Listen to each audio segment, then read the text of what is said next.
Pak Said, silakan. Jazakumullah khair. Ini ada pertanyaan yang berkenaan dengan pertemuan Nabi Khidir dengan Nabi Musa. Ustadz, izin bertanya, Nabi Musa pergi dengan pelayannya, Ustadz. Kalau tidak salah, Yahya bin Nun. Yusha' bin Pada Nun. saat Nah, ya. pada saat Nabi Musa bertemu dengan Nabi Khidir, apakah mereka bertemu berdua dengan Yahya bin Nun tadi? Yusha' bin Nun. Jazakumullah khair. Nah, wallahu alam bisawab. Apakah Yusha' bin Nun setelah itu ikut? Sehingga ikut naik perahu, ikut dalam perjalanan itu. Tidak disebutkan. Ana tidak membaca di hadis yang menceritakan tentang perjalanan Nabi Musa dengan Khidir. Dan juga di dalam Al-Quran Karim memang diisyaratkan di sana Nabi Musa yang mau belajar. Yusha mendampingi sampai berjumpa dengan Khidir. Jadi wallahu alam apakah Yusha bin Nun ikut dalam perjalanan bersama Nabi Khidir atau Nabi Musa dan Khidir sampai selesai, wallahu alam. Nah. Wafikum. Jazakumullah. Selanjutnya pertanyaan akan ditanyakan dari UIA Abu Attar. Tafadhal. Assalamualaikum Ustaz. Waalaikumsalam warahmatullahi wabarakatuh. Menyampaikan pertanyaan dari salah satu jemaah Ustaz. Assalamualaikum Ustaz, izin bertanya mengenai bagaimana Nabi Musa yang belajar kepada Nabi Khidir sebagaimana penuntut ilmu kepada yang mempunyai ilmu.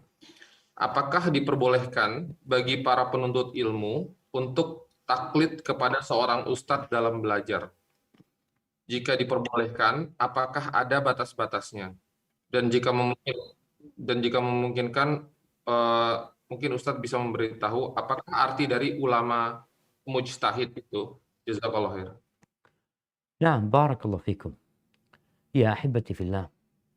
Kalau bicara menuntut ilmu, kita nggak boleh sembarangan. Apalagi di masa yang penuh dengan fitnah. Di mana semua orang bisa berbicara, bisa menyampaikan yang seakan-akan dia orang berilmu. Ustadz banyak sekali. Tugas kita adalah berhati-hati memilih guru. Ketika guru itu adalah guru yang berguru kepada alim ulama yang memang sudah berkompeten dalam bidang ilmu agama, mungkin disinilah dia bisa menjadi standar kita belajar sama dia. Atau kita melihat bagaimana dia menyampaikan, ya, dia senantiasa menyampaikan qala Allah, qala Rasul, kemudian ucapan para sahabat, ya. Nah, bicara muridnya, bolehkah murid ini taklid? Taklid ini agamanya orang awam, bukan penuntut ilmu. Orang awam itu memang taklid. Allah kan nyuruh mereka fas'alu ahla dzikri in kuntum la ta'lamun. Tanya orang awam itu. Datang ke gurunya, dia memilih dari banyak ustadz yang paling bertakwa, yang paling berilmu, dia jadikan gurunya ini sebagai tempat bertanya. Gurunya mengatakan, makanya kalau kita lihat fatwa para ulama, ditanya Ustadz boleh nggak kayak gini? Nggak boleh. Ya sudah nggak boleh. Kecuali ada orang penuntut ilmu. Penuntut ilmu itu biasanya kritis. Dia akan tanya, oh kenapa nggak boleh? Soalnya Anda pernah baca seperti ini, seperti itu. Ini penuntut ilmu.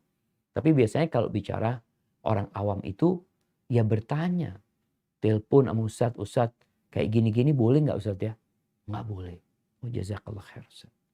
Dan ketika kita bertaklid kepada seorang guru yang kita anggap dia itu mumpuni dalam ilmunya, ya kita jangan pindah-pindah nyari enaknya. Mai dalam bab muamalat, ana ikut Ustadz Fulan. Oh kok Ustadz ini nggak boleh, ada Ustadz Fulan mengatakan boleh, ana ikut Fulan. Nggak boleh, karena engkau nggak punya ilmu. Kenapa engkau pindah-pindah?